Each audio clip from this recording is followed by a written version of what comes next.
Good evening.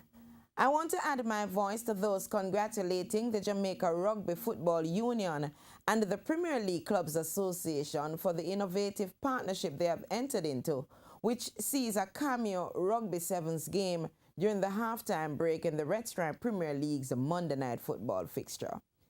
As told by the Rugby Association's chairman, Jerry Benswick, the partnership came about following a series of consultations between both organizations.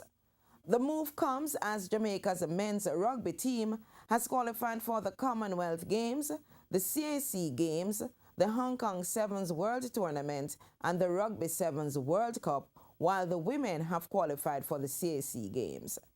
Benswick and his team believe that the teams will get more support from the Jamaican populace if they know more about the game. So far, the halftime show has received mixed reviews, but from my vantage point, the reception has been mostly positive. I applaud this type of out-of-the-box thinking and would like to suggest that this type of twinning be employed in other areas of sports in Jamaica. For instance, I see no reason why the ISA girls football competition cannot be joined with the schoolboy competitions as suggested by a caller to Hits 92 FM's Girls Sports Club. Of course, there are a lot fewer teams in the girls' league than the boys' competitions, but I do not think that prevents the girls from playing in opening encounters, perhaps closer to the end of the Manning and the Costa Cup competitions. I recall when the girls and the boys championships were held separately and were then merged to maximize sponsorship as well as spectator appeal.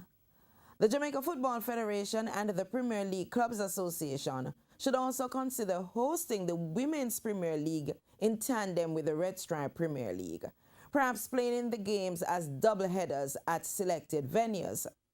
I am well aware that sponsorship dollars are scarce, and this has resulted in a truncated Women's Premier League last season and no competition this season. It seems to me that radical means will have to be found to save the various sports products.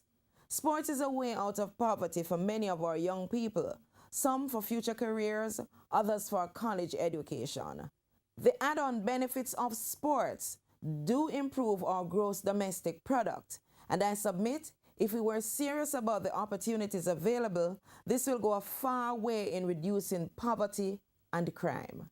I'm Karen Madden. Good evening.